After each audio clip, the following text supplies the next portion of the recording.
Abraham Lincoln یہ کہتا ہے کہ جمہوریت ایک ایسا طرز عمل ہے جو عوام کی حکومت عوام کے لیے اور عوام کے ذریعے سے ہوتی ہے۔ تو اس طرح سے یورپی طرز حکومت یا یورپی ڈیموکریسی ابراہم لنکن کے نظریے کے مطابق ہوتی ہے کہ سارے کے سارے اختیارات حکومت کرنے کے عوام کے پاس ہوتے ہیں اور عوام حکمرانی کا سرچشمہ ہے۔ اس ویڈیو کو دیکھنے سے پہلے اس ویڈیو کو پورا دیکھیں اور لائک کریں، ہمارے چینل کو سبسکرائب کریں اور بیل آئیکن کو لازمی کلک کریں، کمنٹ کریں اور دوسروں کو شیئر بھی کریں۔ السلام علیکم ورحمۃ اللہ۔ بسم اللہ الرحمن الرحیم۔ الحمدللہ وحدہ والصلاة والسلام علی من لا نبی بعدہ۔ میرا نام سید عابد محمود۔ پچھلی قسط میں بات چل رہی تھی اسلامی طریقہ سیاست اور دجالی طریقہ سیاست میں کیا فرق ہے۔ تو یورپی طریقہ سیاست براہ راست دجالی طریقہ سیاست ہے جس کا اسلام سے کوئی تعلق نہیں، اخلاقیات سے کوئی تعلق نہیں، انسانیت سے کوئی تعلق نہیں، صرف اور صرف مفاد پرستی کی سیاست۔ وہ مظلوم پر ظلم کر کے بھی مظلوم بن جاتے ہیں اور پاک صاف ہو جاتے ہیں، اور مظلوموں کی کوئی داد رسی نہیں کی جاتی اور الٹا مجرم مظلوم بن جاتے ہیں۔ تو یہ طریقہ سیاست دجالی طریقہ سیاست ہے۔ تو اصول تو یہ ہے کسی چیز کی بحث اور تحقیق کی بنیاد کا دار و مدار اس کی تعریف میں ہوتا ہے کہ کون اس کو کیسے سمجھ رہا ہے اور اس کی تعریف کس انداز میں کر رہا ہے۔ تو جمہوریت اور یورپی ڈیموکریسی کی اصل تعریف کیا ہے؟ تو مسلم مصنفین کے نزدیک تو یہ ہے کہ جمہوریہ ایسی مملکت کو کہتے ہیں جس کا نمائندہ عوام یا خواص کا منتخب کردہ ہو، اور مفتی تقی عثمانی دامت برکاتہم صاحب فرماتے ہیں کہ جمہوریت کے معنی ایسا نظام حکومت جس میں عوام یا عوامی رائے کو کسی نہ کسی شکل میں حکومت کی پالیسیاں طے کرنے کے لیے بنیاد بنایا گیا ہو۔ تو جمہوریت کی جامع و مانع تعریف میں بھی خود علماء کرام سیاست کا بھی بڑا زبردست اختلاف موجود ہے کہ ایک کی تعریف دوسرے کی تعریف سے نہیں ملتی۔ اور جناب محمد صلاح الدین شہید رحمۃ اللہ علیہ جو کہ کراچی میں رسالہ تکبیر کے مدیر تھے، انہوں نے تو جمہوریت کو اس طرح سے بیان کیا کہ جمہوریت ایک ایسے طرز حکومت کا نام ہے جن میں اقتدار ایسی جماعت یا ایسے فرد یا ایسی جماعتوں کو سونپا جاتا ہے جن کو رائے دہندگان نے اپنی مرضی سے، اپنی رائے سے، آزادانہ مرضی سے اکثریت کے ساتھ منتخب کیا ہو۔ اور ارسطو کی رائے یہ ہے کہ جمہوری طرز حکومت میں اقتدار ایک ایسے ہجوم کے ہاتھ میں ہوتا ہے جو سب پہ اکثریت رکھتے ہیں، اور لارڈ بریس کہتا ہے کہ یہ نظام حکومت غالب اکثریت کی حکمرانی کو قائم کرتا ہے اور افراد کے مخصوص گروہوں کے ہاتھ میں اقتدار نہیں ہوتا۔ تو ابراہم لنکن کیا کہتا ہے؟ ابراہم لنکن یہ کہتا ہے کہ جمہوریت ایک ایسا طرز عمل ہے جو عوام کی حکومت عوام کے لیے اور عوام کے ذریعے سے ہوتی ہے۔ تو اس طرح سے یورپی طرز حکومت یا یورپی ڈیموکریسی ابراہم لنکن کے نظریے کے مطابق ہوتی ہے کہ سارے کے سارے اختیارات حکومت کرنے کے عوام کے پاس ہوتے ہیں اور عوام حکمرانی کا سرچشمہ ہے۔ یہ طریقہ ہے جمہوریت، دجالی طریقہ جمہوریت ہے۔ تو ملک کی بے دینی اور سیکولر سیاسی جماعتیں بھی اسی طریقہ جمہوریت کو اختیار کرتی ہیں اور اپنا سیاسی میدان میں یہی طریقہ اختیار کر کے عمل پیرا ہیں، اور جبکہ ملک کی اسلامی سیاسی جماعتیں جمہوریت کے نام پر اختیارات کا سرچشمہ اللہ سبحانہ وتعالیٰ کی ذات کو کہتے ہیں، اور یہی بات ہماری آئین میں بھی لکھا ہوا ہے۔ تو یہ بات تو واضح ہے اور سمجھنی چاہیے کہ جمہوریت ایک طرح کی نہیں ہے یا ایک قسم کی نہیں ہے، بلکہ اس کی دو قسمیں ہوئیں۔ ایک تو جائز اور معتبر ہے، جبکہ دوسری جو قسم ہے ڈیموکریسی کی وہ شریعت کے متصادم اور منافی ہے، اور ان دونوں میں حد فاصل اور مابین امتیاز حاکمیت اللہ سبحانہ تعالیٰ کو قرار دیا گیا ہے اور عوام کو محدود اختیارات دیے گئے ہیں۔ حاکمیت صرف اللہ عز و جل کی ہے، اور اس ملک کے عوام اور حکام پابند ہیں کہ کوئی بھی عمل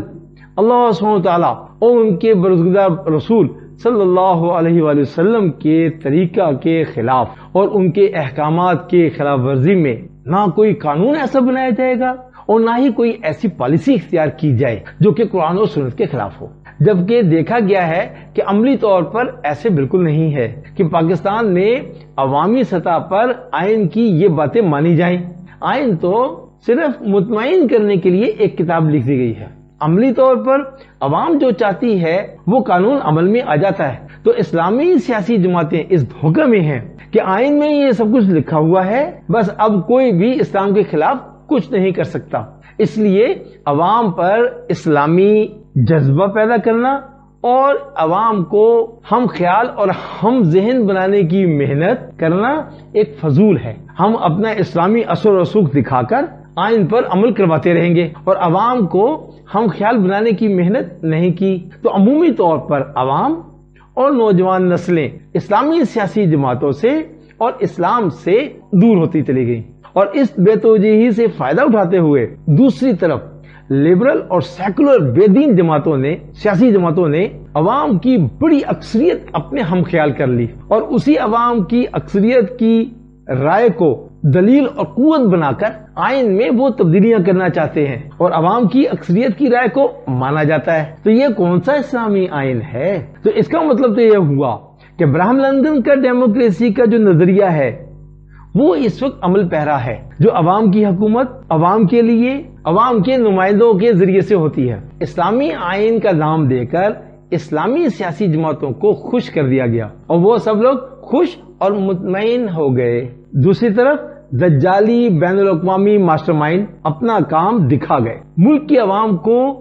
ایسے بین الاقوامی معاہدوں میں جکڑ دیا کہ ان کے تحت عوام کو مجبور کیا جائے کہ وہ دجالی طریقے سیاست پر اپنی زندگی کو لائیں۔ تو ان کے ہر مسئلے کے پیچھے کوئی نہ کوئی بین الاقوامی ادارے کا ایجنڈا ہوتا ہے۔ تو ہماری حکومتوں کی تو یہ شروع سے ہی پالیسیاں چلی آ رہی ہیں کہ بین الاقوامی اداروں سے کوئی معاہدہ کرتے وقت یا کسی بین الاقوامی معاہدہ کا حصہ بنتے وقت اسلامی آئین کی بجائے وقتی مفادات اور ضرورتوں کو بنیاد بنا کر فیصلہ کرتے رہیں۔ نہ ملک کے بنیادی تشخص کو دیکھا، نہ ہی ملک کے بنیادی تقاضوں کو دیکھا، اور نہ ہی دستور کے تقاضوں کو دیکھا، اور نہ ہی کسی ایسے معاہدے کا حتمی نتیجہ اور دیر پا اثرات ان کے ذہن میں آئے، مگر جب وہ معاہدات کے اپنے اصل ایجنڈے پر اور اپنے اصل نتیجے کو سامنے رکھتے ہیں تو پھر فرار کی کوئی راہ دکھائی نہیں دیتی اور ہم دجالی جال میں پھنسے پرندے کی طرح پھڑپھڑا کے رہ جاتے ہیں۔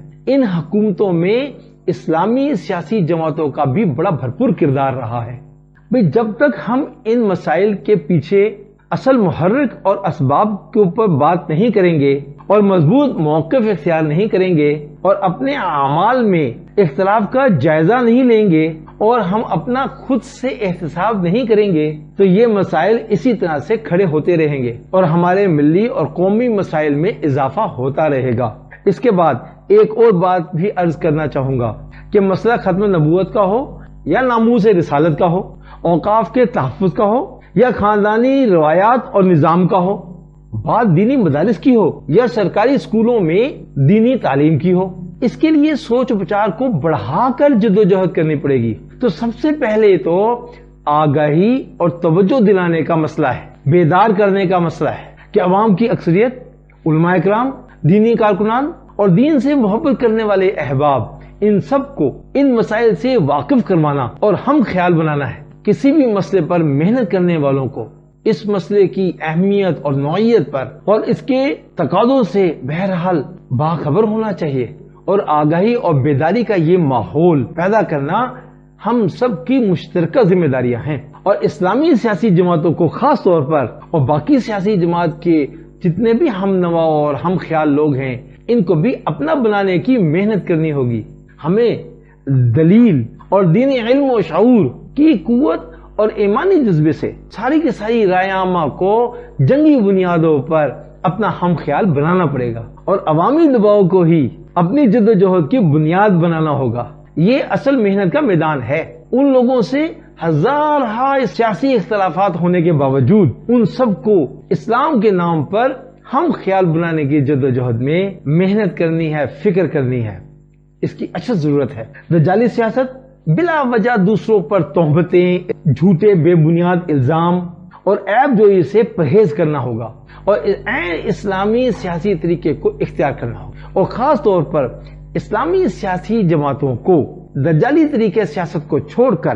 اسلامی سیاسی طریقے کو اختیار کرنا ہوگا۔ یہ جملے ہیں تو بہت سخت لیکن حقیقت ہیں۔ اسلام آباد اقتدار کی سیاست کو چھوڑ کر اسلام کی سیاست کو اختیار کرنا ہوگا۔ اپنے نوجوانوں سے نفرت چھوڑ کر ان سے دوستی کرنا ہوگی اور تمام سیاسی نوجوان ورکرز کی اصلاح اور تربیت کے لیے مختلف شہروں میں مختلف جگہوں پر اسلامی سیاسی ٹریننگ کے لیے کارنر میٹنگز کرنا ہوں گی اور نوجوانوں کو یوتھیا کہہ کر اور بے بنیاد غلط الزامات لگا کر دین سے دور کرنے کے طریقے سے گریز کرنا ہوگا۔ بہرحال اس پوری صورتحال کا اور کوئی مجرم نہیں،